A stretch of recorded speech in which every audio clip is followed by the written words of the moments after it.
My name is Robin Hodson. How do you identify religiously? I'm an Episcopalian. And where do you see yourself in relation to the LGBT community? Well, that's a pretty broad question.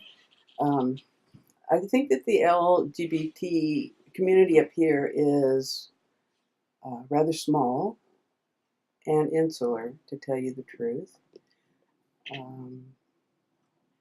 There is a group of older lesbians who meet for brunch. We can't get any of the younger ones to show up, and we like to have a full range of people. It's tired of seeing the same old people all the time, and it is. It's usually like the same, 15, 16 people who show up.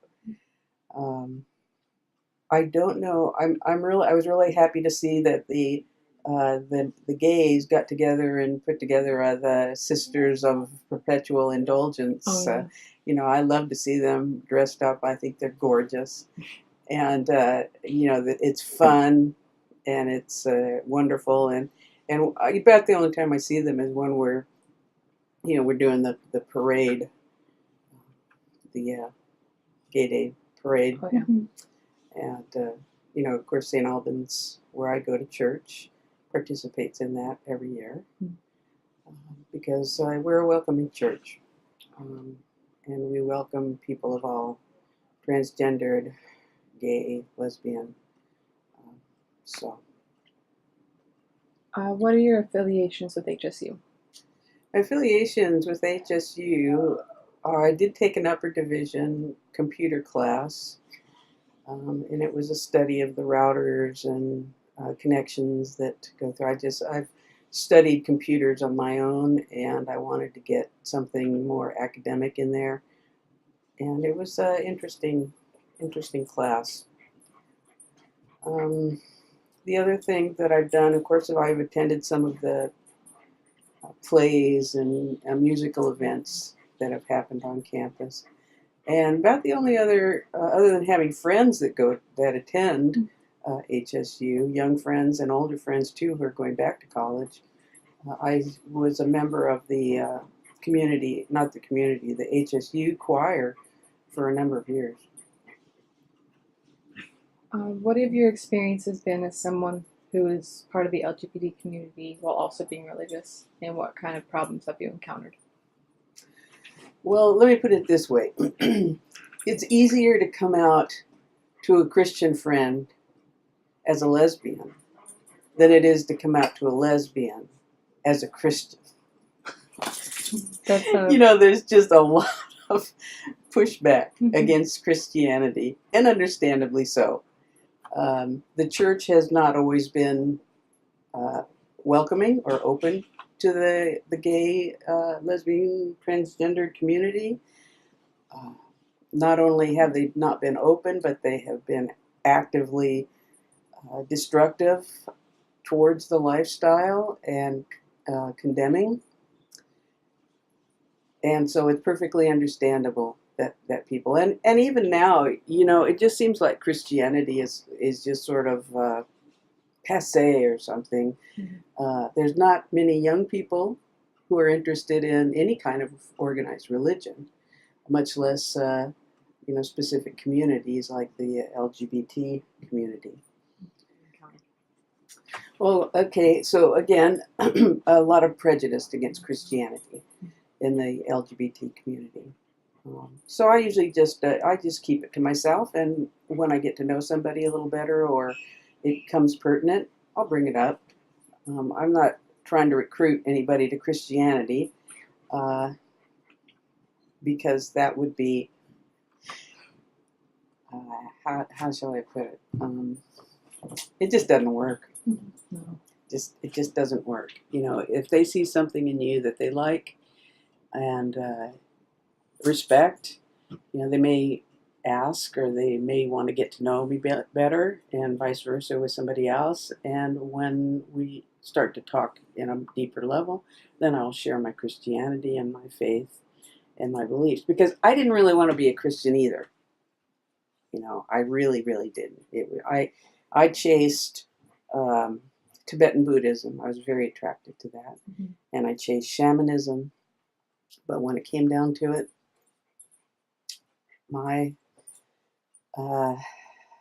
I was shown that I needed to go in the Christian. And I'd searched a lot of churches before I chose the Episcopal Church. In fact, it was up in Alaska when I did that. I went to the Catholic Church, and they're just so strict, and they don't let women do anything. And I tried the Lutheran Church, and they were a pretty good group. But anyway, I ended up in this small little log cabin church, and I walked in, and there were a lot of Native Americans there, and a lot of people who were dressing like me in blue jeans and T-shirts, and I thought, this is where I kind of belong. So that's my story with that. You said you have a lot of friends who are affiliated with HSU. And during your time in the choir and the class that you took, did you experience any prejudice against sexuality to you or your friends, or was there any way that HSU invited it during that time? It was kind of null and void, to tell you the truth. I grew up in an era where you hid your sexuality if you were homosexual or gay or whatever. You didn't show that. I grew up in the 50s and 60s, and it just wasn't acceptable. It just wasn't acceptable, and you would lose jobs and friends, and so as I got older and had partners, it got better, it got much better in the late 70s and 80s. Things started changing then. The AIDS epidemic was hitting, and it was becoming far more visible, and people were fighting back against, oh yeah, it's good, they're dying, they've got AIDS, and the gay community is dying, good, and in order to fight against that horrible attitude, people started becoming far more visible. There were people who were even violent, the ACT UP movement, and then the much nicer, kinder, gentler, uh, where they were making the comforters for people who had AIDS. So, ask me the question again. I guess it was just simply, did HSU accommodate? Well, I was saying it was null and void, and I was giving my background for why I have remained hidden for a long time. I'm not hidden anymore. I'm completely out. But I didn't find anything particularly welcoming that was shown at HSU. I didn't find anything particularly negative either. It was pretty neutral to me. HSU was very neutral space, it seemed like to me. Were you raised religious? No, my father was an atheist and my mother was Jewish. So let's knock out that question. Well, how do you think that affected the way that you see your own sexuality, like not being forced into any type of religion at a young age? I still had a connection to spirituality, Mm-hmm. and it wasn't because it was presented to me by my parents. I don't know where I got it from. Maybe I picked it up from television or whatever. I do have one memory of I was 5 years old, and I was in Japan because my father was Air Force, and so we were living over there. And there was it was, let's see, 1958, I guess, 57, 58. So it was only like 10 years after World War II. And there was still a lot of hatred of Americans, obviously, from the bombings of the A-bombs and the taking over the country. But right next to the base was this huge field of agricultural field that was taken care of by Japanese. And of course, we went over there all the time and got chased. But there's this far, far, far in the middle of the field, there was this circle of trees.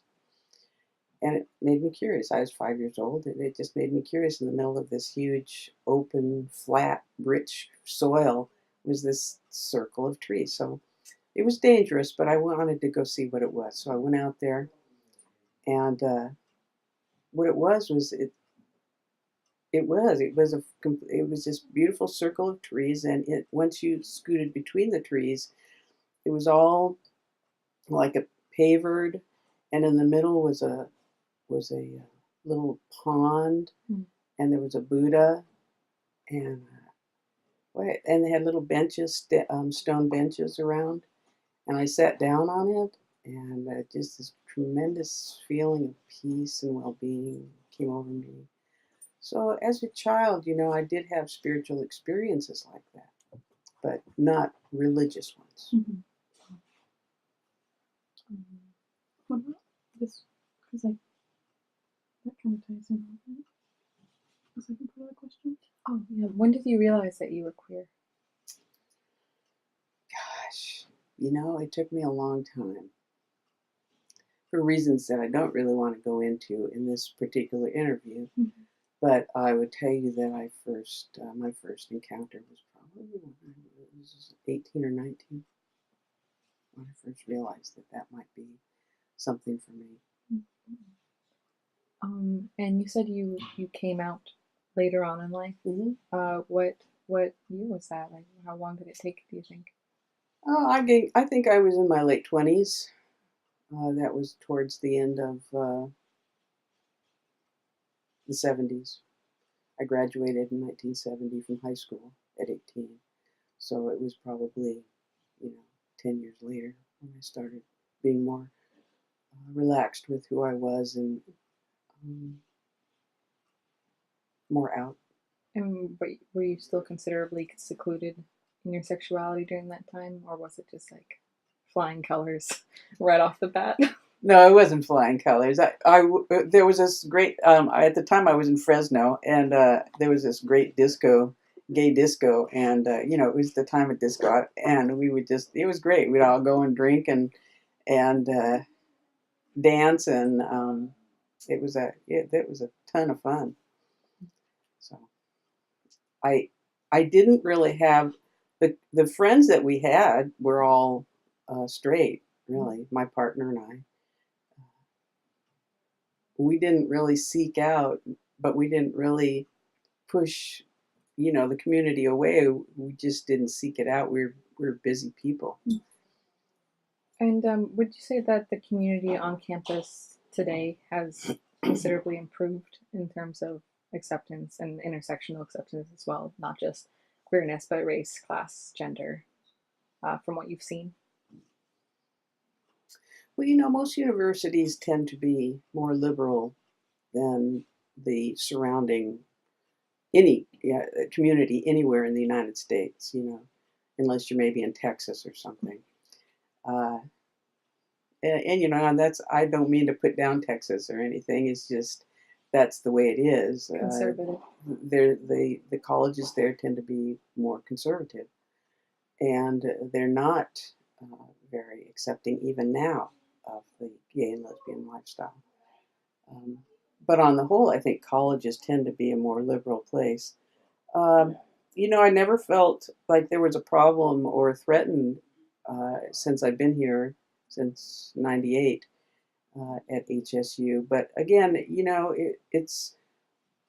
I didn't feel like there was a problem, but I didn't feel like there was any solution there either. They weren't going out of their way to do anything for people. We're probably going to wrap this up soon, but is there anything else you'd like to add? Just general statements, or tell us about your life?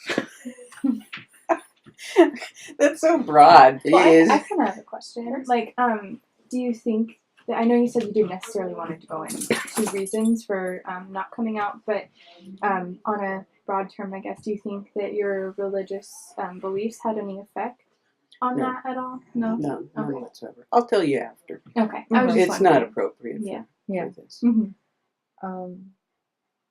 I guess just to get like a wholesome idea of who you are, what do you do now? Like, what's your routine? What's my routine? Let's see. Well, I'm retired, so I have a lot of time, and I spend it taking care of my worthless dog, and I spend a lot of time at church. I'm on the vestry here, and I preach here occasionally. I'm an artist and a poet and a writer, and I have a published book of poetry, and I get published in the journal whenever I send in something in. So I live a life of leisure, except that I have to mow my dang lawn, and it's too big. But yeah, it's spent mostly just with friends and in service to the church and in other areas in the community. Sounds like a good time. Yeah, but you got to meet my dog though now. Yeah. Yes, you have to meet my dog. Come here, Bruce. Come here. Come here. She hates it. She's Pick like, her "No." up. Come here. Come here. Come here, rotten little dog. Oh, Oh, look at her. look at how sweet she is. Oh, she's the best dog in the world. Cute.